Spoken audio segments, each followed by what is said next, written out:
You know, I've covered so many of the Full Moon franchises at this point that I can't believe that I haven't gotten to the Subspecies yet. But, you know, it's been requested quite a few times, so the time is now.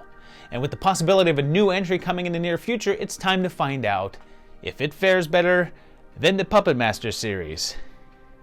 Spoiler alert, every continuity fares better than the Puppet Master series.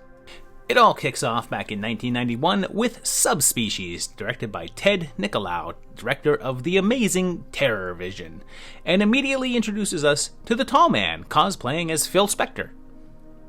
His son Radu, played by Anders Hove, wants this thing called the Bloodstone, and he has the ability to pull off his fingertips, which then grow into these stop-motion guys that are the subspecies of the title. I mean, it's full moon, so you know that there had to be like little puppet guys. It's in the contracts. Rad kills Dad, and we meet 3 college friends studying in Romania, and they see a passing funeral stating the death date of 1990, which gives us our year pretty early on, so 90 it is. They're staying at an old castle, and Radu is lurking around, as is hunky Stefan, who turns out is actually Radu's brother, and they have a long-running rivalry. Salad Fingers starts to feed on the girls, while Stefan takes a special liking to Michelle, revealing that Radu is the result of his father boning a sorceress, but his mom was a human. Lillian is eventually killed while Mara is kidnapped, but they're both turned into vampires, and like everyone gets kidnapped, and then even Michelle gets bitten, leading to a final showdown with the girl vamps getting offed and Radu losing his head. They get the Bloodstone, and Stefan also bites Michelle, hoping to give her a little less unjealous and a little more angel, and Radu's still alive, and so are the Subspecies, which, I should point out, don't actually do anything in the movie, really. They kinda don't matter to the plot, and are really just there to fit in with the whole full moon little monster vibe, I guess. They do look cool, though. This saga continued 2 years later with 1993's Bloodstone, Subspecies 2, and we pick up right after the ending of the last one, so we'd still be in 1990 as the little guys revive Radu by removing the stake and his head reconnects. He kills Stefan, but Michelle, now played by Denise Duff with magically long hair, is saved by the Dawn, and she takes the Bloodstone while Radu freaks out on a skeleton. She flees to Bucharest, Ratty follows and teams up with his mummy, who also hates him because pretty much everyone hates Radu. And then Michelle's sister Rebecca shows up, and oddly, they cast an actress who looks more like the original Michelle than the one that they used. Oh, and by the way, Michelle sleeps in a glass casket, which kinda defeats the purpose when it comes to vampires, doesn't it? Like, this will not protect her from the sunlight. Becky teams up with a forgetful professor and a US agent named Mel to investigate, and then Radu gets the stone while Michelle gives in to her bloodlust. I think they break their own rules here, since the first movie tells us that the vampires have to be invited in, but Radu just kinda comes in here, and after a bunch of time killing, they all eventually end up in the crypt.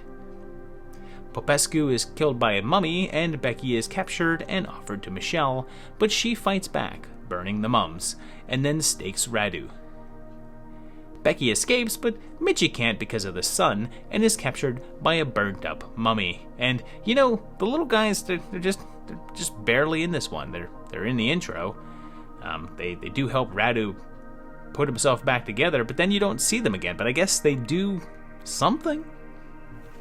Well, parts 2 and 3 were shot back-to-back, so 1 year later saw 1994's Bloodlust, Subspecies 3, which again picks up immediately after, so we're still in 1990, and the whole series has taken place over just a few days, or like a week or so. And I wonder why Stefan just kind of crumbled away when staked, but Radu doesn't, because he seems able to cheat all of the vampire rules in this. Mummy brings him back to life, and Mel and Becky continue their search while Radu tempts Michelle to the dark side.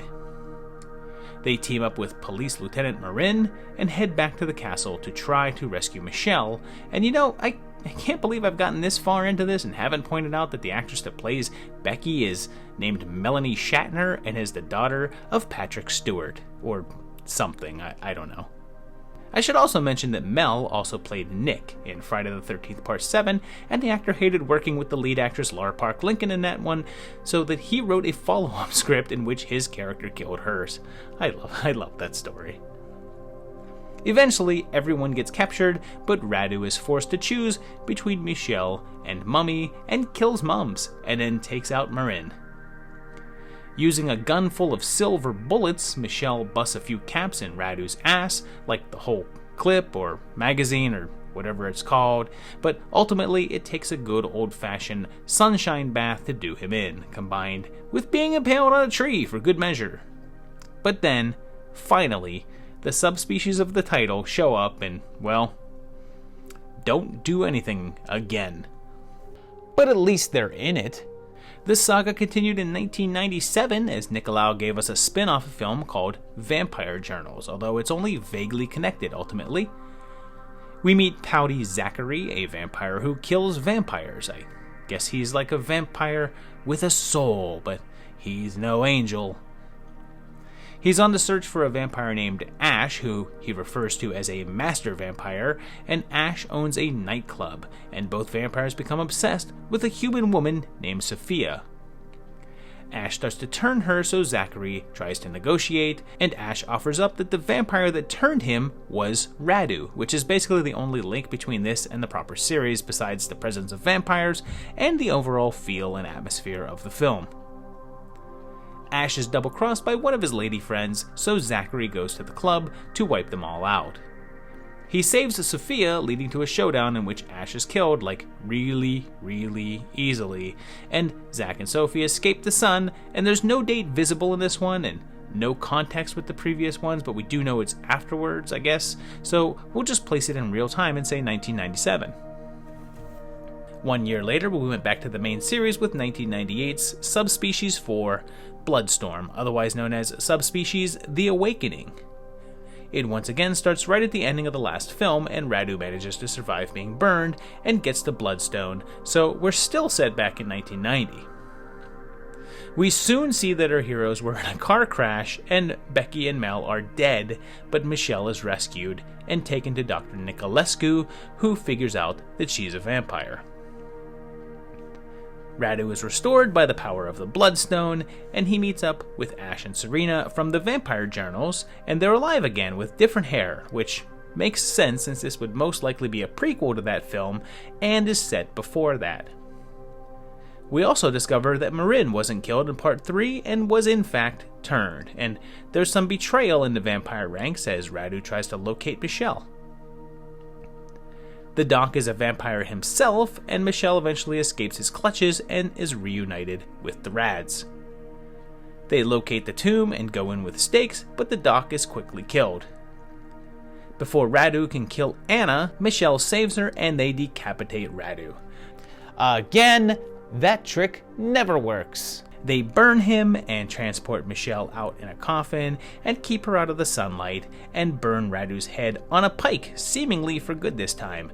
And you know, the subspecies, they don't even make an appearance here. They're not even mentioned in the movie that has their names in the title, unless the subspecies are the vampires. I don't know at this point.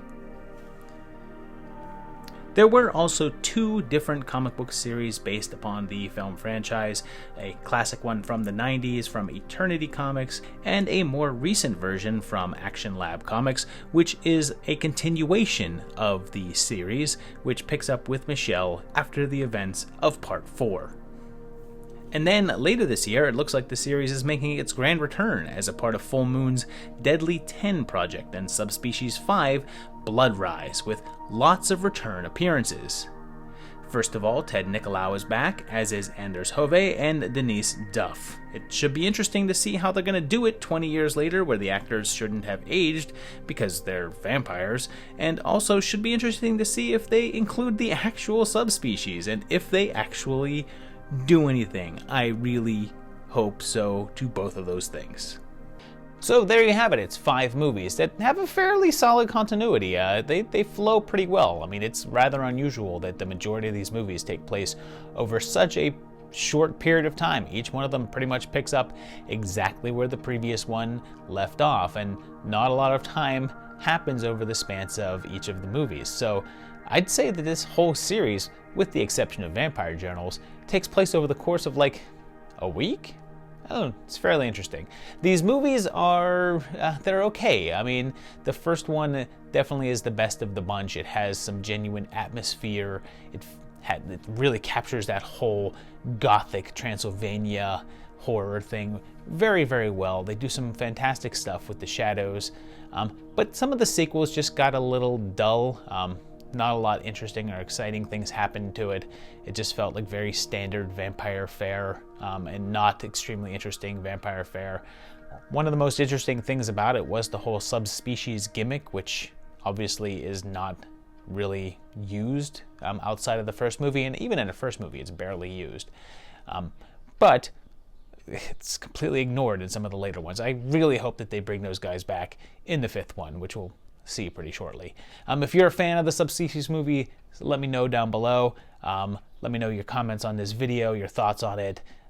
Hit that like button, hit the subscribe button, do all that stuff that we're supposed to do, all that good stuff. And check out the Patreon page, which got the patrons over here. These guys help keep the channel going. You can too at patreon.com/movietimelines. Go there, kick over some funds to the channel, help me keep this thing alive. I hope you're enjoying these videos. Please keep on watching them, and I'll see you very, very shortly for another great one. Thanks, guys. Bye-bye.